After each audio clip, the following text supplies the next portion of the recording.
আজকে যে রেসিপিটি শেয়ার করছি তার টেস্টের থেকেও তার খাদ্য গুণ যেটা সেটা অনেক অনেক বেশি। বানাচ্ছি লোবিয়া মশালা বা বরবটির যে বিনস পাওয়া যায় সেই বিনসের তরকারি। ব্লাড সুগার, ব্লাড প্রেশার সমস্ত কিছুকে কন্ট্রোল করে। ভীষণ গুণকারী এই সবজি। নমস্কার, অ্যারোমা অফ রান্নাঘরে আপনাদের সকলকে স্বাগতম। চলুন আপনাদের সকলকে নিয়ে শুরু করি আজকের হেলদি আর টেস্টি রেসিপি। আমি এই বিনসগুলোকে ওভারনাইট ভিজিয়ে রেখেছিলাম। দেখুন খুব ভালোভাবে ভিজে গেছে। আমি একটা ভেঙে দেখাচ্ছি, দেখুন হাতে করে ভাঙলে যেন এরকমভাবে ভেঙে যায়, তবে গিয়ে বুঝবেন যে খুব ভালো করে ভিজে গেছে। এবার একটা প্রেসার কুকারে সামান্য একটু নুন আর একটুখানি তেল দিয়ে আর পরিমাণ মতো জল দিয়ে আমি এটা সেদ্ধ করতে দিয়ে দেবো। জল অতটাই দেবেন যাতে এটা সেদ্ধও হয়ে যায়, আর গ্রেভির জন্য যে জলটা লাগবে সেটা যেন থেকে যায়।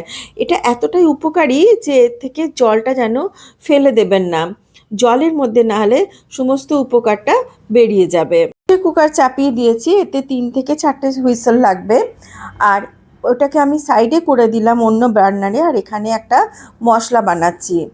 আজকে মশলাটা একটু অন্যরকমভাবে করব, মানে মশলাটা দুভাগে করব। দেখুন অল্প সামান্য একটু তেল দিয়েছি, আর তেলের মধ্যে একটু মোটা করে কেটে রাখা স্লাইস পেঁয়াজ কিছুটা দিয়ে দিচ্ছি।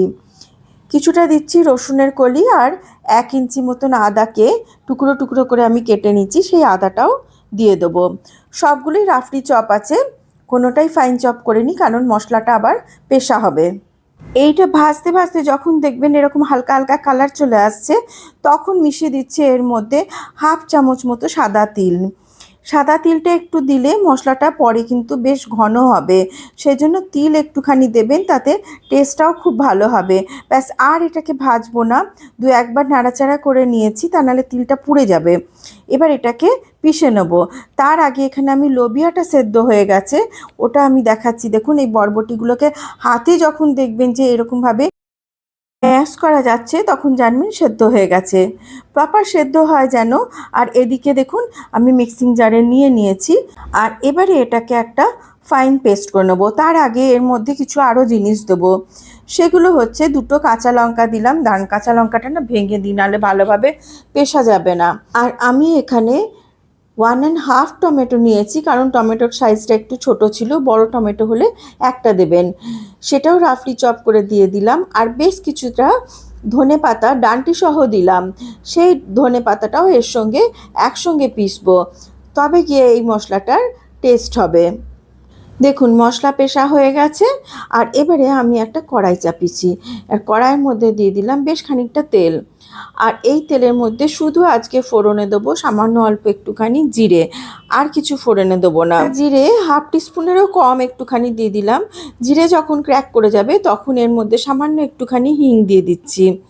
আর দিচ্ছি যে মশলাটা পিষলাম সেই মশলাটা পুরো মশলাটাই লাগবে, তাই পুরো মশলাটাই আমি এখানে বাটিতে বার করে নিয়েছিলাম। এবার এটা আমি এখানে তেলের মধ্যে দিয়ে দিলাম। এই মশলাটা ভাজতে কিন্তু খুব বেশি টাইম লাগবে না, কেননা অলরেডি একবার ভাজা আছে।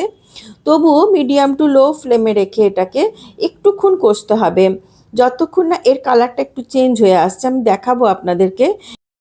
তার আগে এর মধ্যে দিয়ে দিচ্ছি স্বাদ মতো নুন, আর নুন দিলে ভাজাটাও খুব ভালোভাবে ভাজা যাবে।